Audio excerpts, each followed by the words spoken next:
Assalamualaikum warahmatullahi wabarakatuh. Saya Andre Ramadan Manurung. Di sini saya akan mengerjakan tugas yang diberikan oleh dosen saya.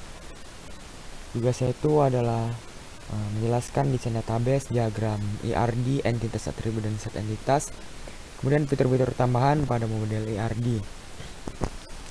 Oke, untuk membuat sebuah desain database, kita harus mengetahui apa itu desain database dan apa itu database. Oke,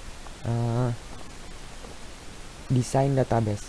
Untuk membuat desain database sendiri, sebelumnya kita harus tahu apa itu database. Database itu merupakan kumpulan dari file atau arsip atau data yang saling berhubungan yang tersimpan dan disimpan di luar komputer atau di dalam media penyimpanan tertentu untuk memanipulasinya. Dan desain database sendiri itu proses menghasilkan detail atau rinci model data dari basis data tersebut. Jadi kalau udah dibuat desain database-nya itu modelnya udah lebih rinci dan udah lebih bagus dipandangnya. Kemudian kita masuk ke diagram ERD. Diagram ERD ini adalah Entity Relationship Diagram, suatu model untuk menjelaskan hubungan antar data dalam basis data berdasarkan objek-objek besar data yang mempunyai hubungan antar relasi. ERD untuk memodelkan struktur data dan hubungan antar data. Untuk menggambarkannya digunakan beberapa notasi dan simbol. Baik, di sini ada 4. Yang pertama itu entitas, atribut, hubungan relasi atau relationship, dan atribut key. Yang pertama itu entitas. Entitas merupakan objek yang mewakili suatu yang nyata dan dapat dibedakan dari sesuatu yang lain. Simbol dari entitas ini biasanya digambarkan dengan persegi panjang. Kemudian atribut. Setiap entitas pasti mempunyai elemen yang disebut atribut, yang berfungsi untuk mendeskripsikan karakteristik dari entitas tersebut. Isi dari atribut mempunyai sesuatu yang dapat mengidentifikasikan isi elemen satu dengan yang lain. Gambar atribut diwakili oleh simbol elips. Yang ketiga itu hubungan relasi atau relationship. Suatu hubungan adalah hubungan antara dua jenis entitas dan dipresentasikan sebagai garis lurus yang menghubungkan dua entitas. Contoh aja, mahasiswa mendaftar sebagai anggota perpustakaan, relasinya adalah mendaftar, jadi saling berhubungan. Kita mendaftar ke sebagai anggota perpustakaan, tentu saja orang di perpustakaan akan mendata kita, jadi udah dapat hubungan relasinya, saling berhubungan.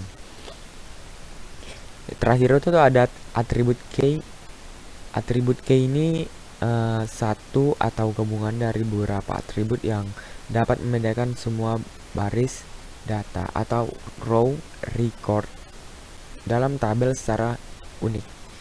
Dikatakan unik ini jika pada atribut yang dijadikan key tidak boleh ada baris data dengan nilai yang sama.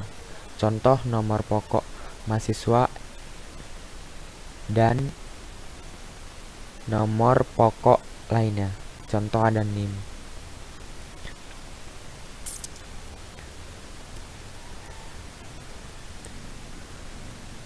Kemudian kita masuk ke derajat relasi atau kardinalitas ERD. Menjelaskan jumlah maksimum hubungan antara satu entitas dengan entitas yang lain. Yang pertama itu ada one to one.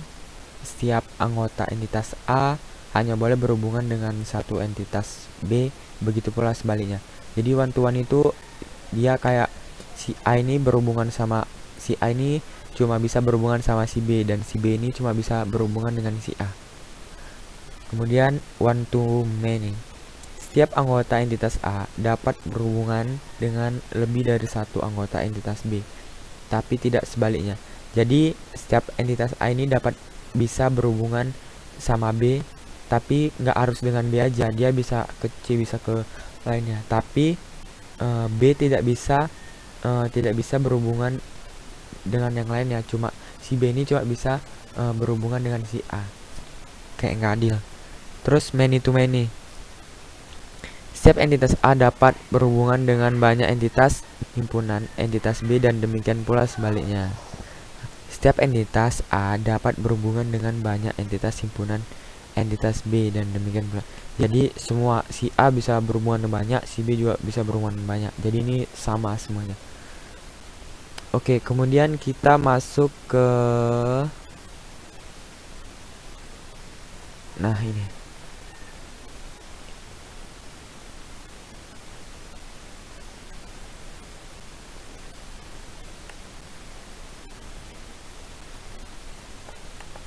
Jadi ini fitur-fitur yang ada di IRD. Kita lihat sebentar maksudnya.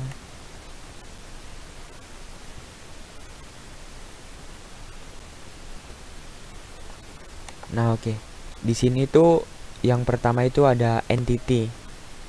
Jadi entitas itu dia simbol notasinya atau simbolnya itu digambarkan dalam bentuk persegi panjang.